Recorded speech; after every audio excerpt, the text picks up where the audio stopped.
Hello, this video is about my method to get rid of pokeweed, Japanese knotweed, and bamboo and weeds like that. Mostly it's going to be on, well, today it's going to be pokeweed. What I have here is an embankment, which we need the weeds, the vegetation on to hold the embankment. But what I like to do about 2-3 times a year is come to this bank and try to control this pokeweed from completely taking over. Pokeweed's very invasive, just like knotweed and bamboo. So if this was just an area that didn't have other weeds or grass or anything else, you spray pokeweed when it's very little, when it's young, with Roundup, and you're golden. You can kill it, you can control it. But for most people, it's in their gardens or somewhere else where they have to be a little more careful with spraying. So what I found is let the pokeweed get about this tall, and that guy right there is about 4 foot. I wouldn't do this to these little ones yet. I'll let them grow just a little bit bigger. They're only 1.5 feet or so tall. And the reason is the stalk won't be thick enough to do the procedure that you're going to see shortly. So I like to let them get at least 3 foot tall or so, but not go to seed. If you let them get 6 foot tall, they go to seed, and then you got a whole host of more problems the following year. So here's what you're going to need.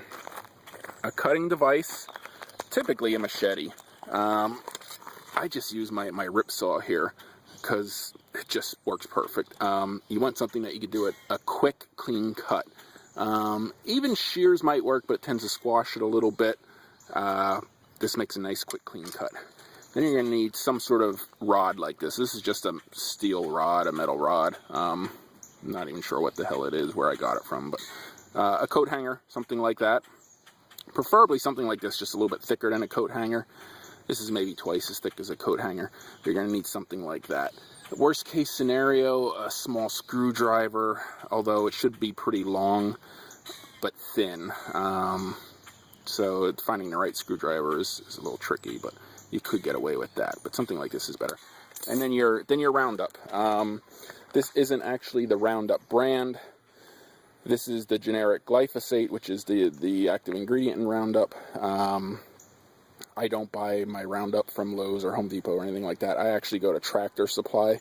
They sell a very concentrated 41% glyphosate product. Used to be called Pronto. Now it's something else, Groundworks or something. But it always seems to be the same, 41% glyphosate. I mix it at 3 ounces per gallon.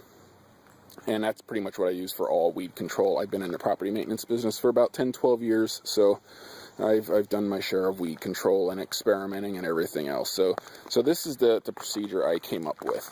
I'm going to take these 2 tools here, and first thing you're going to do is, maybe a foot or so up, you're just going to whack off that top of that pokeweed, so you have the stalk looks like this. Okay. Once you have the stalk like that, you're going to take your rod and just push it down in there, 8, 10, 12 inches or something, till you get that hole like that. Okay? That's where you're going to stick the glyphosate. I left my tank just a little too far away here, but let me pull this over.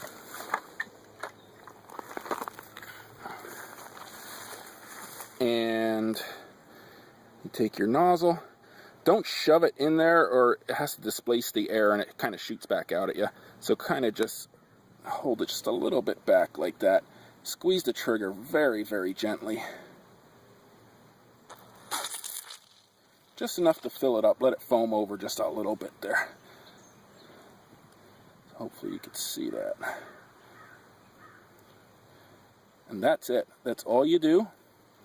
Put that little shot of glyphosate in there, and that stalk is going to die. It's going to take about 3 weeks, but it'll just turn brown and wilt. After this video ends, I'm going to include a picture of one that I did about 3 weeks ago. and I did a bunch of this about 3 weeks ago. It's all dead. It's done. No sprouts coming off of it. And the nice thing about it is you're not killing anything else around it. Just that particular pokeweed, that stalk. I know it seems a little labor intensive. It's not that labor intensive, but man, it is time consuming if you have a lot of it. But once you get control of it, you know, every year it's all I have now is a couple of stalks. They're sporadic, so it's not too bad to do this. I spend about an hour, maybe 3-4 times a year I'll spend an hour, and I'm able to keep this, which is I'm talking about a large bank here. This goes around the bend. It goes for quite a ways.